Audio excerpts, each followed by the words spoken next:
Happy week 5, everybody. So, hopefully, this week you'll have a little bit of a reprieve. I know that last week was a pretty heavy week with the various assignments and so forth. We are going to be focusing on Chapter 7, and the topics are getting and using the right data for your metrics. So, let's get started. All right, so this chapter talks a lot about finding data. So we've spent the last 6 chapters creating metrics and outlining which metrics are better than other metrics, talking about a metric is more than a number, it's a story, and that typically we use the metric with the analytics, the story, to change either a behavior, to support a request, to show our value and our worth. And the bigger picture of it all is we use metrics and analytics because that's what good business owners do. So for HR, the big conversation is around once you're using it, how do you get it? So typically, most HR metrics used to be found by like HR systems, and the HR systems of the past definitely weren't as robust as the HR systems in the future. The other portions of HR metrics we depended a lot on were our other business partners, finance and operations and so forth. And many times they weren't as forthcoming of giving us that information, not because I don't think they wanted us to have it. I truly believe it's because they didn't think we would do anything with it. So what we're going to talk about today is, when we're looking for metric data, where do we find it? We're going to talk about internal data and external data. And then, of course, how we use it. So, with the 3 bullets right up on the right top, identifying stakeholders, looking for new sources of data, and understanding our current sources of data. Why did I put those 3 things on there? Well, I think the most important one is know who your stakeholders are in the business that hold data outside of you. So those could be finance and operations more specifically. I personally have lots of conversations with our finance and our IT folks because there is data that I want to get from those 2 sectors of our business when it comes to the areas I support. I also like to get a lot of data from our legal team because I do oversee some functions that, if not run correctly, could have significant legal costs to the organization. So you want to figure out who are your most important stakeholders. So as we've talked about over and over again, you're not going to go into your business and launch 900 metrics, right? You're going to pick your most important ones. So if recruiting is an important metric, or if training is an important metric, or maybe the cost of benefit spend and how to decrease it is an important metric, think about who the stakeholders are that might own some of that data. So if you don't own your HRIS system and IT does, you're going to need to get with IT on those. Or if you don't own the ability to pull salary data or salary cost or people revenue costs, then you're going to probably need to ask IT or you'll need to ask finance. Sometimes operations will have that too. If you need to get data on, we did a training, how many more widgets were made before or after, get with operations before you do those metrics, right? Because you're going to tell them, hey, I want to measure this. So can you tell me the widget count now so that when we've done this training, we can figure out the widget count later. That proactive discussion is going to just build you so much credibility. So now let's talk about current sources of data. So we should all have current sources of data. You should be able to know how many people you've interviewed, how many people you've hired, how many people applied for a job. You should be able to know how many trainings you did, if not in a system, in an Excel sheet. There's lots of ways to get current data that you're already either using or have at your disposal without needing to go out and spend a lot of money or reinvent a wheel. And then now let's talk about new sources of data. So maybe new sources of data is talking with your internal stakeholders. So that could be a new source of data for you. Other new sources of data for you could be using benchmarking. Maybe you're going to buy some survey data, or like me, you're part of a private equity firm and you do a survey asking everyone What's your average turnover? Maybe you're using Google. Maybe you're using YouTube. I mean, there are so many different ways to find new sources of data that are either, very low cost or no cost. I mean, things like the unemployment rate in your industry is no cost. Things like average salaries you can get at no cost. And then again, you can buy very robust data sources as well. So you have to think about, if you're going to spend the money on those benchmarking, make sure it's tied to the key metrics, which is tied to your business, and that you're getting the business support and buy-in of those survey data. Many times you can get sample survey data so you can show your business partners, hey, this is why I want to get it. All right, so let's talk about internal and external data. So internal data could be information within your company. So think of things like your financial reportings, or maybe you've done employee satisfaction surveys in the past, so you have that. Maybe you do performance reviews, so you can look at performance reviews. Maybe your production team or your operations team has like sales data. They should, right? How much they've sold and when they've sold it. Maybe you have information on budgets, either HR budgets, um, team budgets, company budgets. If you do exit interviews, you could have exit interviews. If you don't do any of these things, you can start putting them into play. But remember, you're not going to want to go through the 3 pages of types of data sources and put them all into play. You want to be mindful and you want to be strategic on what is it that I am going to focus on measuring in my company, in my department, within our HR team, and then link the internal and the external data sets to that. So if you want to know why people are leaving your company, and is it voluntary or involuntary, and you haven't tracked that yet, that can be an internal data source that doesn't exist, but you're going to make sure it exists.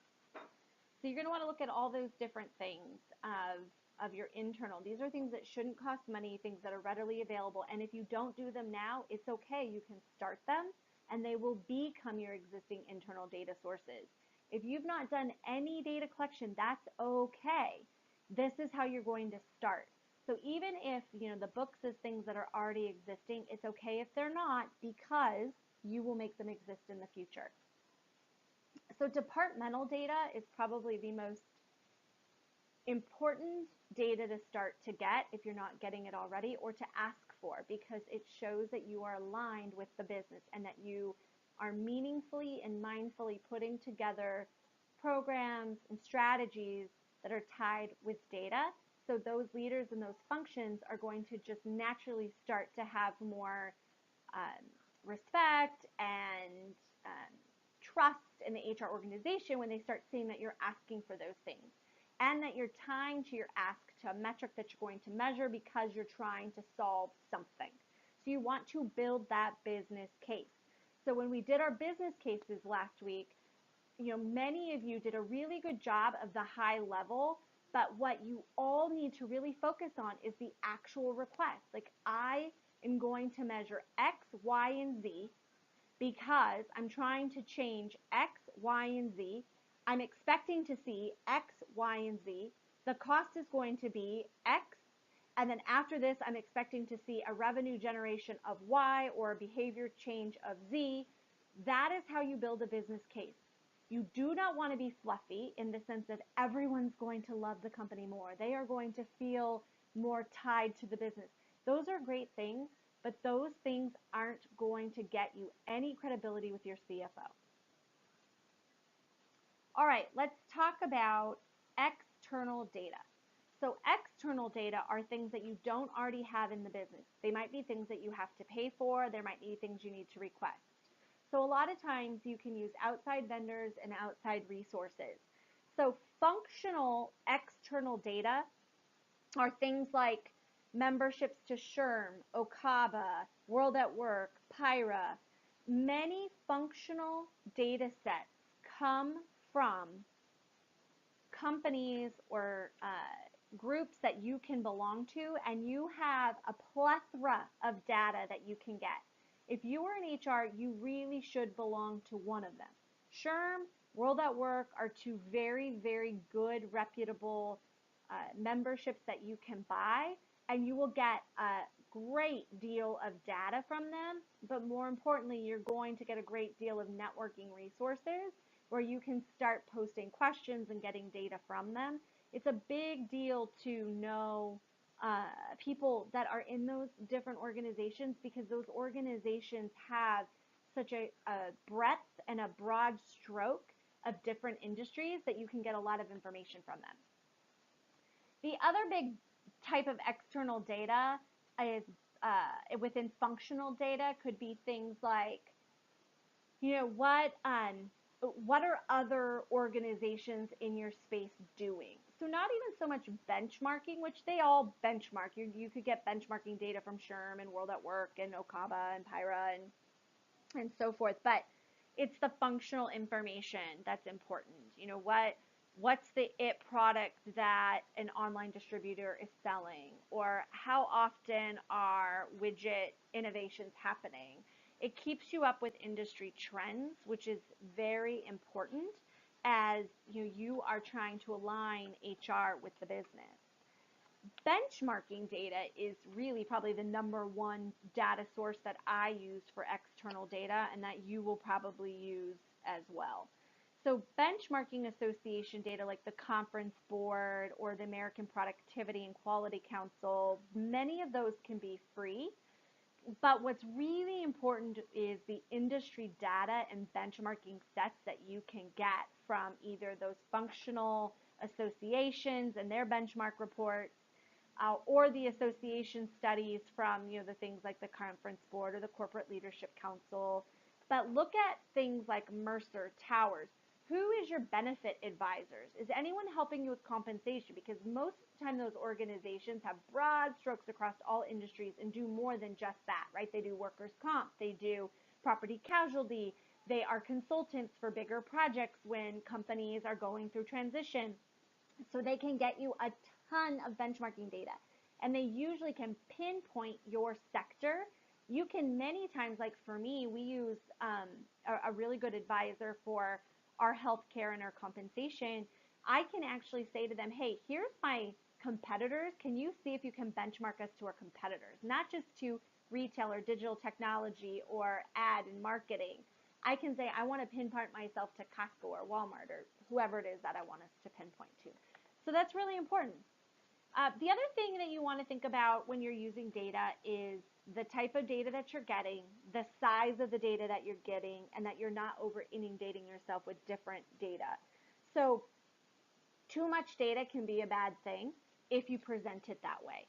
I personally make sure that I do a lot of research to make sure that the one place that I'm pulling my data from is accurate, or that story that it looks like from a benchmarking standpoint looks consistent with other data sets. I am very mindful that I am not finding the most either like liberal or conservative type data set. So if I'm trying to tell a story, or if I'm trying to prove a case, that I'm not just getting data that proves my case. So we talked about, these internal and external datas and the already existing numbers that could, or the new types of information that you want to get. And something from internal new data set that you can do is different focus groups. I really truly believe that if you are looking to change certain behaviors, or if you want to even know what people want, you can create focus group surveys, interviews, those types of things. And that will be, a pretty quick win of figuring out what people want. You can measure it, or figuring out where your challenges are, you can measure it, but you need to make sure that you have some type of solution or combat to what you find. All right, so now let's talk about the process once you have identified the type of data that you're going to use. So there are two types of, or two terminologies that the author talks about: tools for collecting data and tools for clarifying data. And he mentions that he gets most frustrated because HR professionals don't know what these mean.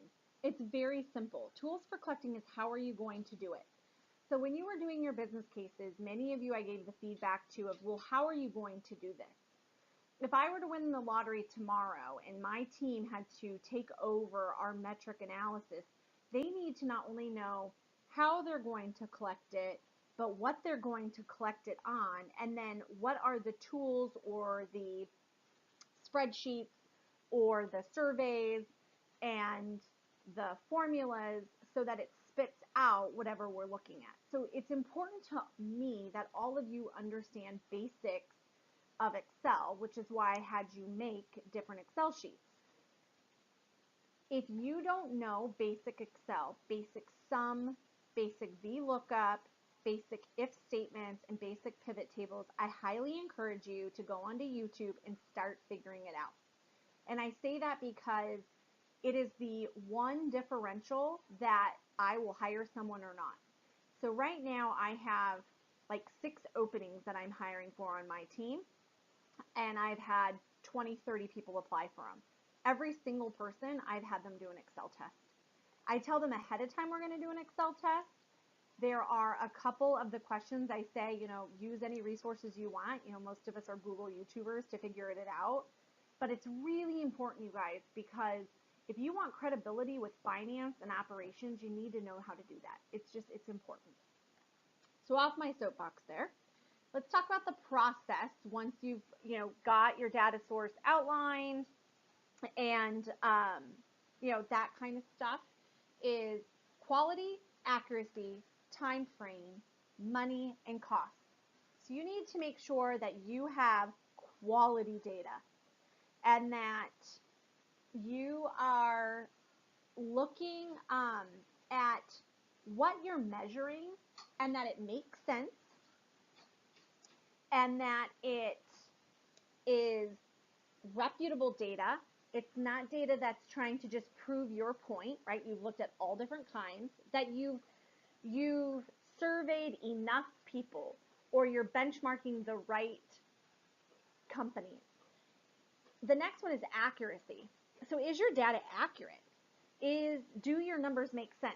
I mean, if you have 100,000 people and you've only, I don't know, surveyed 10 people, and it appears that every single one of those people love what you're doing, is that accurate? Does it smell right? Did you add right? Are your formulas correct? All those things are important. Knowing your time frame. So if you have been asked to look at trends over the last couple years, did you use the last couple years? If you're trying to find out if people are happier now than 5 years ago, is 5 years ago really the right time frame? Mostly if your company's gone through a cultural transformation.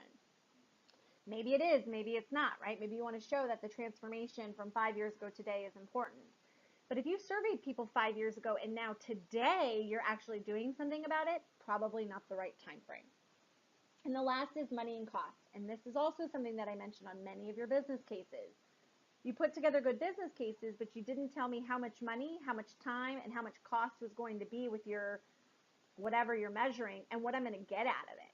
So it's really critical to tell the business how much is the benchmark going to cost, what you're going to get out of the benchmark. I mean, many times for us, I say we need to buy this $3,000 survey, and it's not that it's going to return $3,000 worth of ROI tomorrow, but it's going to at least get us good benchmark data of what our competitors are doing, so that long run I can say to you, listen, this is what we've generated, and I know we'll get more than $3,000, but if we don't even get the benchmark data, I can't even do XYZ that you want me to do.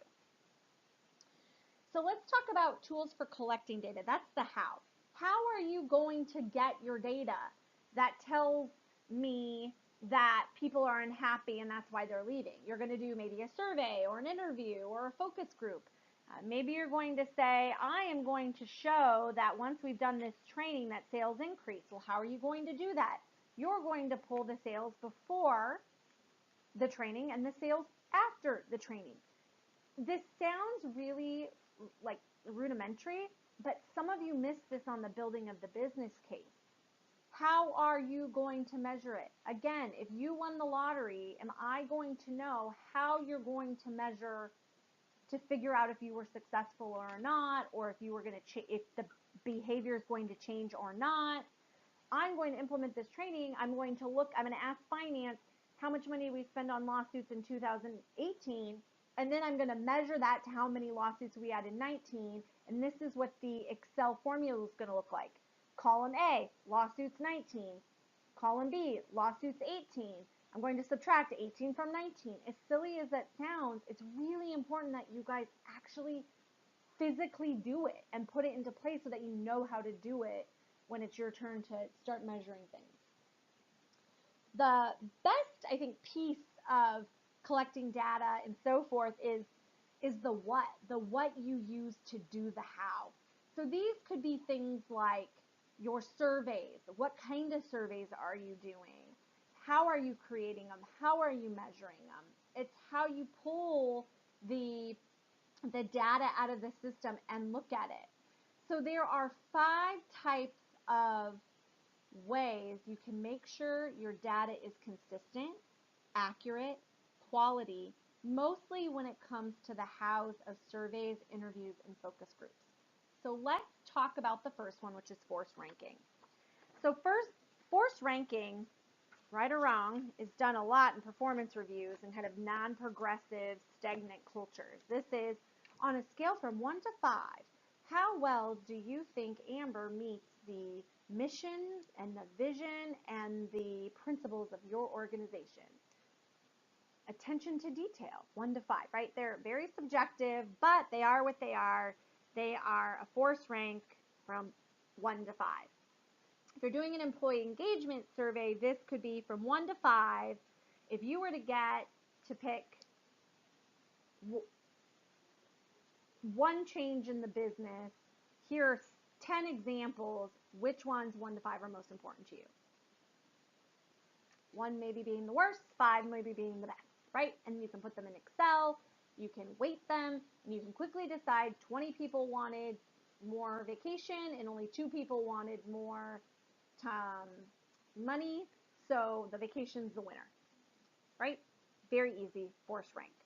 And again, you do see this most commonly used in performance reviews, which this isn't the class for that, but typically that's not the most progressive way. It's very subjective, um, way to measure people.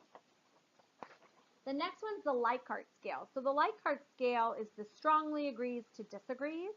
This tool is used a lot, but many people don't realize what Likert is. It's how much do you like something or not. Think of it that way. And you give them to participants and you give them a range. And this is a really great way to let you know how people are feeling or aligned with what you think the business is portraying. So I see this used a lot in employee engagement surveys.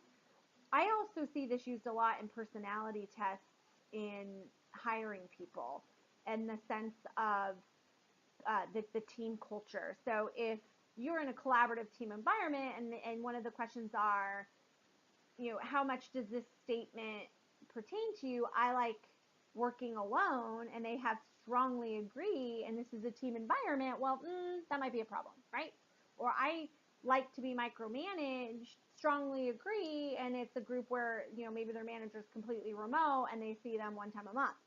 So love the Likert scale because it will help you determine where someone sits versus, how well that it partners with either how a culture is run or what you're looking for within a business, or more importantly, if you're using this as an employee engagement survey, if your perceptions of how you think people are viewing the business or their managers are aligned.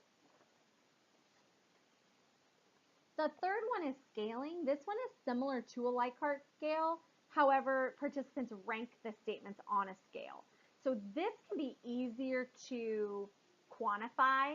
So if, Likert, you could say 20 people strongly agree and 5 people disagree. This one could be, 20 people said PTO was the most important and only 2 people said that accruing vacation was important.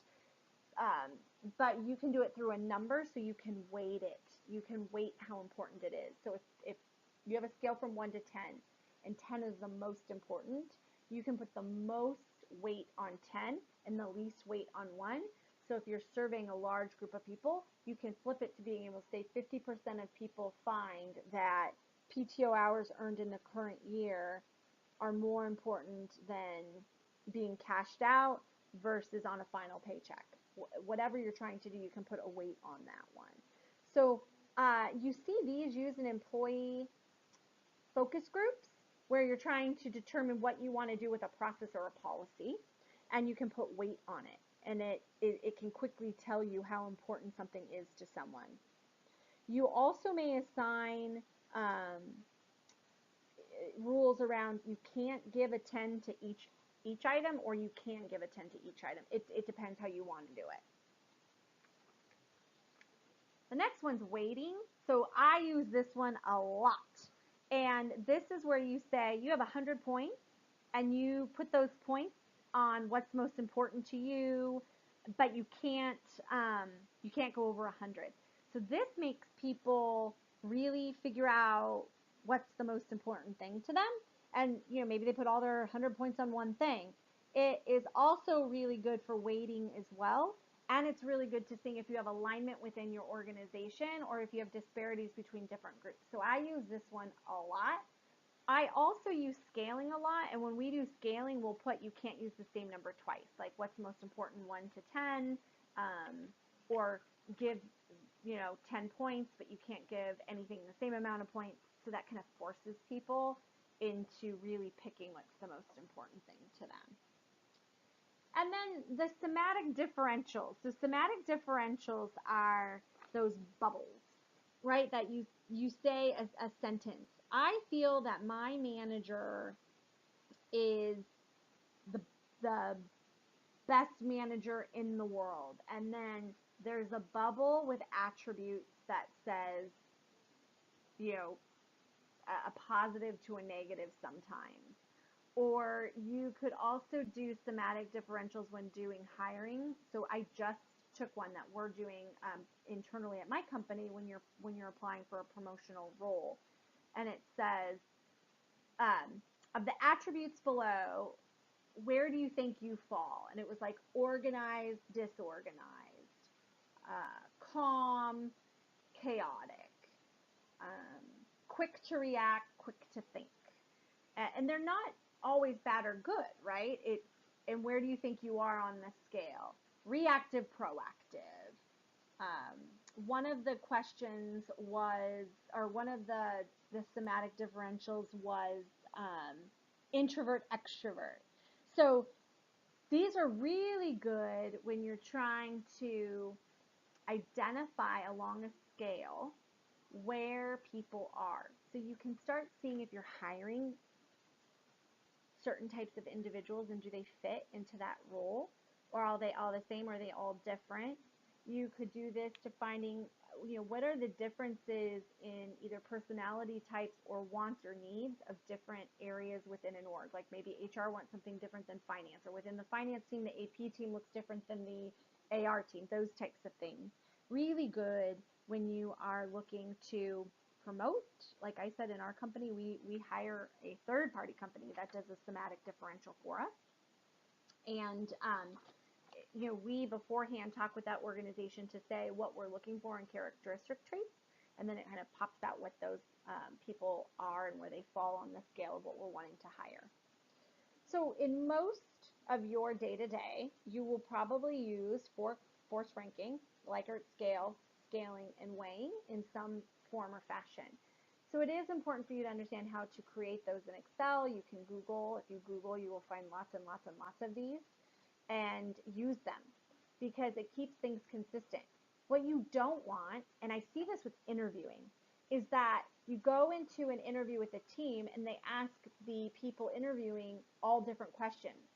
So if I ask the first person questions on their work, and we never talk about personality, and then the second person comes in, I only talk about personality and not work, you're not even getting a consistent way of interviewing. So that's why it's important to have some consistency, because that's your data quality and your data accuracy. If you're asking questions on bananas to one people and then you're asking questions on potatoes to the other, you're not comparing correctly. So that's why it's critical that when you look at survey data, time frame, like one cohort group or another, are you even asking them the same question? Because I see that all the time. You do an employee engagement survey and you ask different questions one year over the next. So how do you know if you've had any growth or improvement? So my last two words of wisdom before we wrap up this week is on duplicate questions and anonymity. If people feel and know that they can answer questions without fear of reprisal or that people won't find out who they are, you're more likely to get real answers. And then when they see that you're going to take those answers and do something with it and maybe create focus groups, you will start to see people open up. And you will have a greater culture of trust over time where you don't need to be anonymous. Anonymous surveys are really important. You will not get, in my opinion, and not just my opinion, I mean there's quite a bit of research that shows this, accurate answers on anonymous surveys that are done in-house. So I will leave you with a thought on this. My organization did an internal employee survey, first one a few years back that they had done in eons. And when you opened up the survey, it says, "Hi Amber, welcome to the survey. This is an anonymous survey." So what was the number one problem with that? And why do you think that we had less than, 20% of people take it? And of those 20% who took it, everything was amazing about the company. Yet we could go on Glassdoor and see it was completely not aligned with what Glassdoor was. So the person who was in charge of this function at that time, tweeted how great the survey and so forth. My very first thing was the data quality and accuracy didn't even smell correct. We had a low take rate, lower than benchmark for a first-time survey. The results didn't match what we were seeing on other external, didn't match. If everyone was so happy, why were we experiencing turnover in this area? So, just using those common sense discussion points when we sat down as an HR leadership team, real quickly our head of HR said, we're not publishing this because this will blow up in our face. So just be mindful of that. And then my very last comment is duplicate questions. There is a lot of benefit of asking the same question in multiple different ways because you can see if people are just clicking through buttons, right, without actually reading it. You can also see if it's an interpretation, and here's how I'll tell you. If most people are told, we really don't want children to go hungry in our city. We have children who are hungry in our city and they can't eat and they don't eat and they're starving.